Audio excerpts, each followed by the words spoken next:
Student, आज आपका chapter 12 का आगे का यहाँ पर दिखा रखा है। पीछे वाला आप लोगों ने लिख भी लिया है, याद भी कर लिया और उसका टेस्ट भी दिया है। अगली हेडिंग है जीवाणु संक्रमण एवं गुलिका निर्माण की क्रिया विधि। अब जीवाणु संक्रमण और गुलिका निर्माण की क्रिया विधि क्या होती है। राइजोबियम जीवाणु होता है, कहाँ पर पाया जाता है। ये ग्राम ऋणात्मक दंडाणु, हम लोगों ने 11वीं क्लास में पढ़ा था कि जीवाणु कई प्रकार के होते हैं। बैसिलस जीवाणु, दंडाकार जीवाणु, छड़ाकार जीवाणु। तो ये दंडाणु प्रकार का जीवाणु होता है। अब राइजोबियम जो है ये शिम्बी पादपों के मूलों में या लेग्यूमिनेसी कुल के पादपों की जड़ों में पाया जाता है और ये गुलिका का निर्माण करता है। इसी की क्रिया विधि को समझने के लिए यहाँ पर नीचे चरण दिए गए हैं, किस प्रकार से ये गुलिका का निर्माण करता है। पहला पॉइंट है, बहुत इंपॉर्टेंट है। सर्वप्रथम लेग्यूम पौधों की जड़ों द्वारा एक विशिष्ट ग्लाइकोप्रोटीन, लेग्यूम पौधों यानी कि मटर के पादप हैं, चना के पादप हैं, ये लेग्यूमिनेसी कुल के पादप होते हैं। तो इनकी जड़ों में एक विशिष्ट प्रकार का ग्लाइकोप्रोटीन लेक्टिन का स्राव किया जाता है। अब जब ये लेक्टिन का स्राव करते हैं तो लेक्टिन का क्या कार्य है। लेक्टिन जो है राइजोबियम की विशेष जातियों को अपनी ओर आकर्षित करता है, यानी कि जड़ की ओर आकर्षित करता है। तो पहला पॉइंट हो गया कि लेग्यूम पौधों की जड़ों द्वारा एक विशिष्ट ग्लाइकोप्रोटीन लेक्टिन का स्राव करता है, जो लेक्टिन राइजोबियम की विशेष जाति को अपनी ओर आकर्षित करता है। उसके बाद में दूसरा पॉइंट क्या है, पादप मूलों यानी जड़ों के द्वारा पादप हार्मोन का स्राव होता है। पादप हार्मोन कौन से, ऑक्सिन और साइटोकाइनिन का स्राव होता है। अब जीवाणु के द्वारा नोड कारक का स्राव होता है। तो पादप के द्वारा हार्मोन का स्राव हो गया, जीवाणु के द्वारा नोड कारक का स्राव हो गया, और ये सभी जब स्राव होता है तो मूल रोम का शीर्ष भाग हुकनुमा हो जाता है। यहाँ डायग्राम में दिखा रखा है मृदाकण, मूल रोम और जीवाणु। तो जब यहाँ पर पादप के द्वारा हार्मोन का स्राव किया जाता है, जीवाणु के द्वारा नोड कारक का स्राव किया जाता है, तो ये हुक के नुमा मुड़ जाता है। जब ये हुक नुमा मुड़ जाता है तो मुड़ने के बाद में इसमें अगले डायग्राम में दिखा रखा है कि मूल रोमों, यहाँ पर लिखा हुआ मूल रोम की झिल्ली अंतर्वलित होती है। जब ये हुक नुमा मुड़ जाता है, मुड़ने से झिल्ली जो है अंदर की तरफ मुड़ जाती है। मुड़ने के बाद में ये जगह जगह से टूटती भी है और संक्रमण तंतु का निर्माण होता है। संक्रमण तंतु यानी जीवाणु जब किसी की भी जड़ में संक्रमण करता है तो उसको हम संक्रमण तंतु कहते हैं। और जब संक्रमण तंतु का निर्माण होता है तो धीरे धीरे ये तंतु मूल की वलकुटी कोशिकाओं में प्रवेश करते हैं। जब झिल्लियाँ टूट जाती हैं तो धीरे धीरे जीवाणु जो है संक्रमण के द्वारा अंदर की तरफ प्रवेश करने लगता है। अगला पॉइंट क्या है, वलकुटी कोशिकाएं। सभी को मालूम है कि जब हम जड़ की, तने की अनुप्रस्थ काटते हैं तो उसमें सबसे पहले संरचना होती है मूल रोम, उसके बाद में होता है वलकुट। तो वलकुटी कोशिकाओं में केंद्रक में बहुगुणन हो जाता है, और जब केंद्रक में बहुगुणन होता है तो डीएनए की मात्रा बढ़ती जाती है। जब डीएनए की मात्रा बढ़ जाती है तो वलकुटी कोशिकाएं बहुगुणित हो जाती हैं और विभाजित होकर गुलिकाओं का निर्माण करती हैं, और ये सतत विभाजन के द्वारा होता है। तो जब यहाँ से कोशिका भित्ति टूट जाती है, जीवाणु का संक्रमण अंदर की तरफ होने लगता है, तो वलकुटी कोशिकाओं में केंद्रक के बहुगुणन के द्वारा डीएनए की मात्रा बढ़ जाती है और वलकुटी कोशिकाएं बहुगुणित हो जाती हैं। जब ये बहुगुणित हो जाती हैं तो विभाजित होकर किसका निर्माण करती हैं, गुलिकाओं का। और इसमें विभाजन कौन सा होता है, सतत विभाजन होता है। अगला पॉइंट है गुलिकाओं के आकार में वृद्धि। गुलिका का तो निर्माण हो गया, अब जो गुलिकाएं अपने आकार में वृद्धि करती हैं, तो गुलिकाओं के आकार में वृद्धि जो है वो जीवाणु कोशिका के द्वारा स्रावित वृद्धि हार्मोन IAA इंडोल एसिटिक अम्ल के द्वारा होता है। तो गुलिकाओं के आकार में वृद्धि किस अम्ल के द्वारा होती है, इंडोल एसिटिक अम्ल के द्वारा होती है। वृद्धि हो गई, गुलिका बड़ी हो गई। इसके बाद में ग्रंथिका निर्माण के पश्चात, गुलिका या ग्रंथिका एक ही बात है। जब गुलिका का या ग्रंथिका का निर्माण हो जाता है तो इसमें संवहन ऊतक विकसित हो जाते हैं और मूल के संवहन ऊतक से संबंध स्थापित करते हैं। गुलिका का संवहन ऊतक और मूल का संवहन ऊतक एक दूसरे से संबंध स्थापित कर लेता है। यहाँ चित्र में भी दिखाया हुआ है। जब ये संबंध स्थापित कर लेते हैं उसके बाद में जीवित अवस्था में लैग हीमोग्लोबिन की उपस्थिति के कारण ये गुलाबी रंग के दिखाई देते हैं। लैग हीमोग्लोबिन एक वर्णक है जिसकी उपस्थिति के कारण गुलिका या ग्रंथिका गुलाबी रंग की दिखाई देती है जीवित अवस्था में, और मृत अवस्था में ये श्वेत या हल्के पीले रंग की दिखाई देती है। तो ये गुलिका या ग्रंथिका निर्माण की क्रियाविधि हो गई जो बहुत इंपॉर्टेंट है और पेपरों में भी पूछी जाती है। अगली हेडिंग है सहजीवी नाइट्रोजन स्थिरीकरण के दो प्रकार होते हैं। इसमें दो प्रकार के प्रोटीन हो गए, एक तो पहला है लैग हीमोग्लोबिन और दूसरा है नोड्यूलिन प्रोटीन। लैग हीमोग्लोबिन क्या है? एक वर्णक है।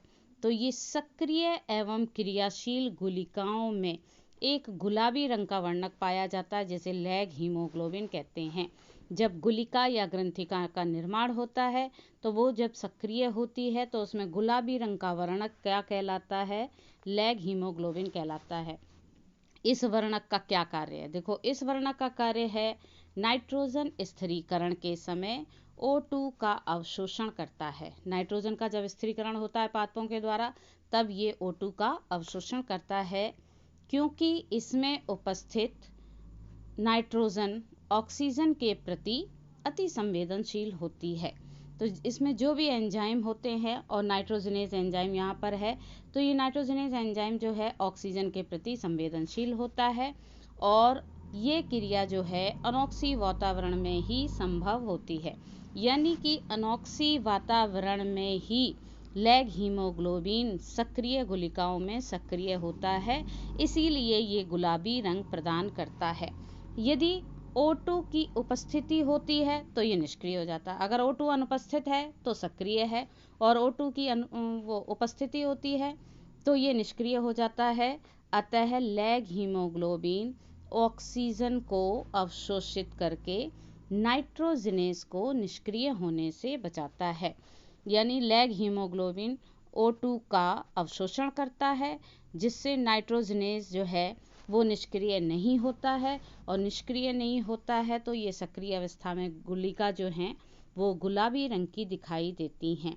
अतः इस वर्णक की अनुपस्थिति में नाइट्रोजन स्थिरीकरण संभव नहीं होता है।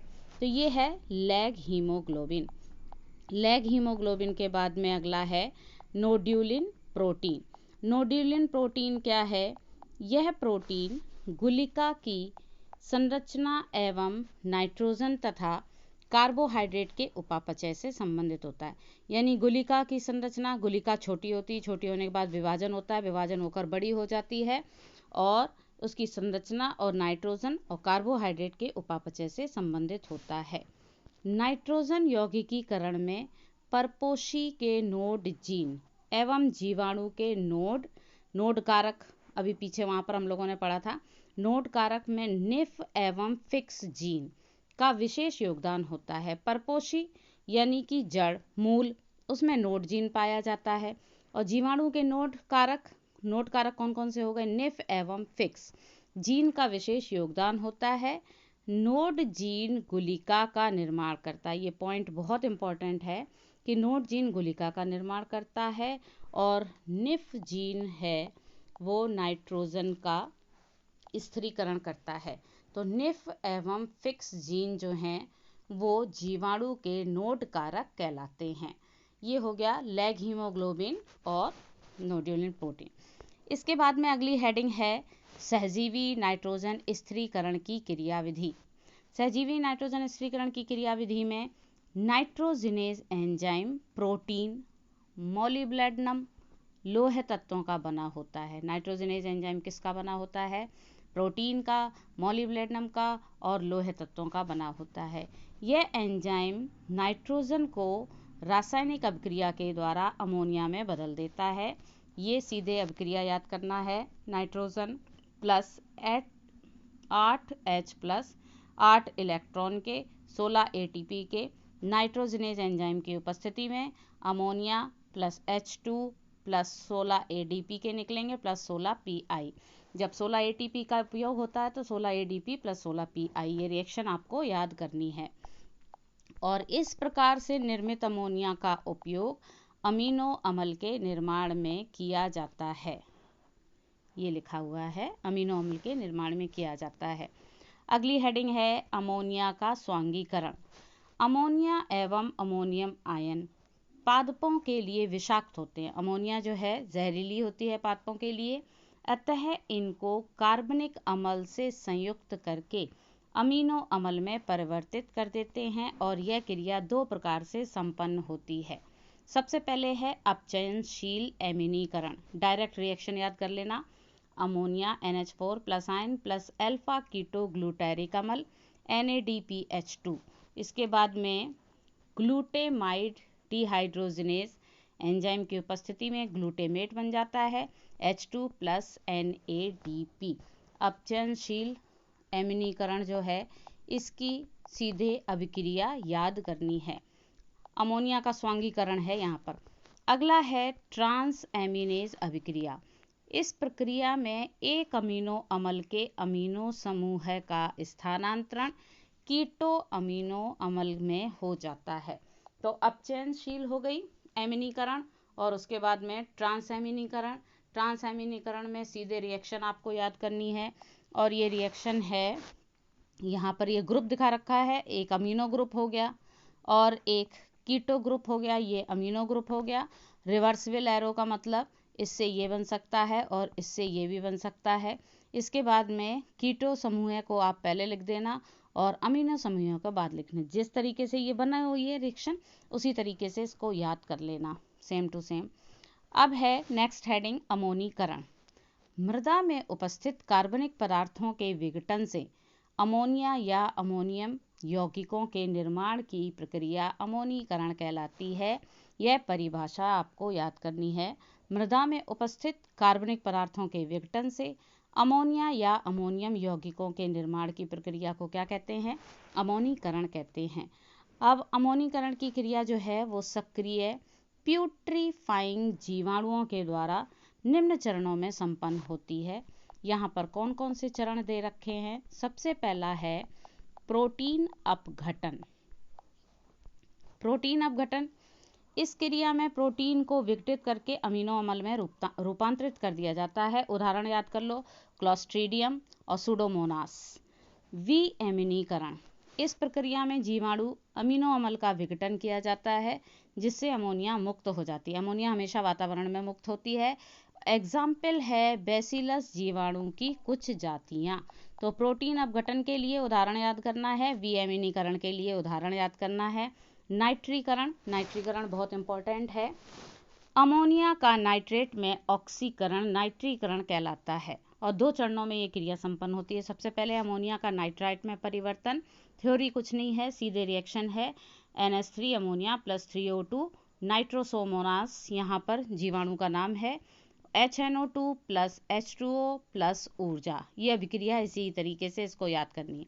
तो अमोनिया नाइट्राइट में परिवर्तित हो गई, उसके बाद में नाइट्राइट का नाइट्रेट में रूपांतरण। ये नाइट्राइट यहाँ पर बन गया, ये लिखा हुआ है 2HNO2 प्लस O2 और बन गया HNO3 प्लस ऊर्जा। तो यहाँ पर पहली हेडिंग थी अमोनिया का नाइट्राइट में परिवर्तन और उसके बाद में नाइट्राइट का नाइट्रेट में रूपांतरण। अगली और लास्ट हेडिंग है विनाइट्रीकरण।